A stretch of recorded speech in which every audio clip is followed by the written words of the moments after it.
তেল ডিপোৰ পৰা চুৰি কৰি নিলে এখন ডাম্পাৰ গাড়ী দৰঙৰ ঢোলত ডাম্পাৰ চুৰি ঘটনা নিশা ঢোলা আৰক্ষী থানাত এজাহাৰ দাখিল ডাম্পাৰ গৰাকী হাজমতলী নিশা দৰং জিলা ঢোলা আৰক্ষী থানা অন্তৰ্গত টাংনি চাৰিআলিৰ তেল ডিপোৰ পৰা চুৰি হ'ল এখন ডাম্পাৰ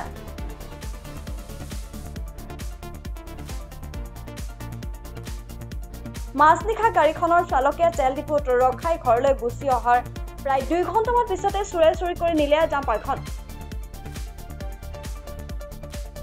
ডাম্পাৰখনৰ নম্বৰ হৈছে AS25EC4697 ইতিমধ্যে ডাম্পাৰৰ গৰাকী হাসমত আলিয়ে ঢোলা আৰক্ষী থানাত এজাহাৰ দাখিল কৰিছে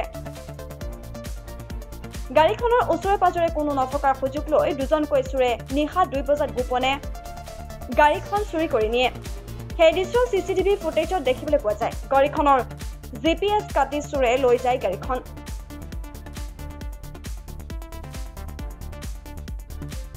গাড়ীখনৰ সন্মুখত গডিজ 1 লিখা আছে হে যদি কোনো লোকে গাড়ীখন দেখা পায় তেন্তে 8133994750 নম্বৰত যোগাযোগ কৰিবলৈ ভুক্তভোগী লোকজনে অনুৰোধ জনাইছে যোৱাকালি গাড়ী এখন নাম্বাৰ হ'ল AS25EC4697 এই 6 চকা ডাম্পাৰখন এইখিনিতে মানে হৈ কিনে ড্ৰাইভাৰে গুচি যায় 12টামান বজাত গুচি যায় ৰাতি 12টামান বজাত গুচি যায় আৰু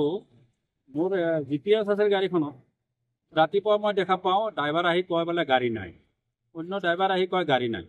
তাৰপিছত মই জিপিএছত চেক কৰি দেখিলোঁ 2:12 বাজি 12 মিনিট পৰ্যন্ত গাড়ীখন ইয়াতে ৰৈ আছে কিন্তু তাৰপিছতে গাড়ীখনৰ যিটো জিপিএছ আছে কাটি গাড়ীখন লৈ গুচি যায়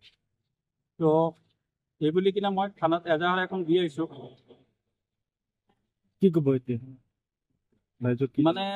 এনেকুৱা হ'লে মানুহ এজনে যেতিয়া নেকি ইনকাম কৰাৰ চ'ৰ্চ কিবা এটা বাছি লয় আৰু সেই ইনকাম কৰাৰ যিটো চ'ৰ্চ বাছি লয় সেই চ'ৰ্চটোৱে যদি ধ্বংস হৈ যায় গতিকে মানুহজনৰ পৰিয়ালটো বাচিব কেনেকৈ গতিকে মই এইটো ক'ব বিচাৰোঁ যে ইয়াত চিচি কেমেৰা আচলতে হেৰিৰ কাৰণে চিচি কেমেৰা ভালদৰে লগাব লাগে আৰু পহৰা থাকিব লাগে যিহেতু গাড়ীবিলাক মেনেজাৰৰ হেৰিতে থৈ যায় আৰু মেনেজাৰ সেইটো হেফাজতত ৰাখিব লাগে মোৰ মতেদি হেফাজতত ৰাখিব লাগে এইখিনি কাম যদি হয় তেন্তে ভৱিষ্যতলৈ আৰু চলি চিচি ফুটেজত কি পাইছিল ফুটেজত কোনোবা মানুহ আহিছিল নেকি গাড়ীটো তেনেকুৱা মানুহ দেখা গৈছিল কিন্তু ফুটেজটোত মানে ক্লিয়াৰ দেখা নাই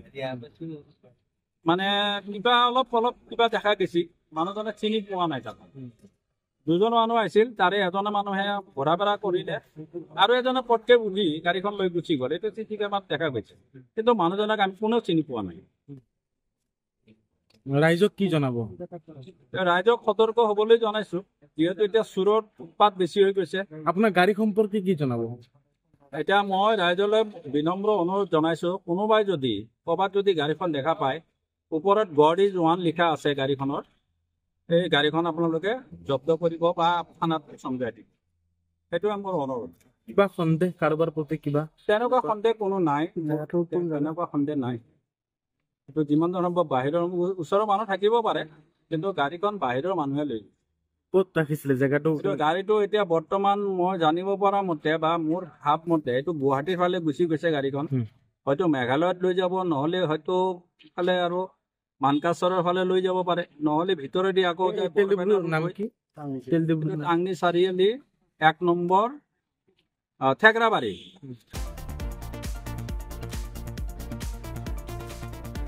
দৰঙৰ পৰা ফাৰুক আব্দুল্লাৰ ৰিপৰ্ট অসমৰ সংবাদ জগতখনৰ বাবে এক সুখবৰ নৰূপ নহাজাৰে প্ৰায় 30 বছৰীয়া অভিজ্ঞতাপুষ্ট সাপ্তাহিক কবচ পুনৰ এবাৰ ৰাজ্যৰ মাজলৈ স্বত্বাধিকাৰী প্ৰণীতা কলিতাৰ দ্বাৰা প্ৰকাশিত আৰু অমৰজ্যোতি প্ৰিণ্টাৰ্ছ গুৱাহাটী কমাৰ্চ কলেজৰ বিপৰীত ফালে মুদ্ৰিত আমাৰ ঠিকনা মুখ্য কাৰ্যালয় অসম ফৰেষ্ট স্কুল হৰিমন্দিৰ পথ গুৱাহাটী আৰু অস্থায়ী কাৰ্যালয় কলিতা মাৰ্কেট বিজয়নগৰ কামৰূপ অসম মোবাইল নং 9435114666 আৰু 7024722813 মেইল আইডি প্ৰভাতী অসম @gmail.com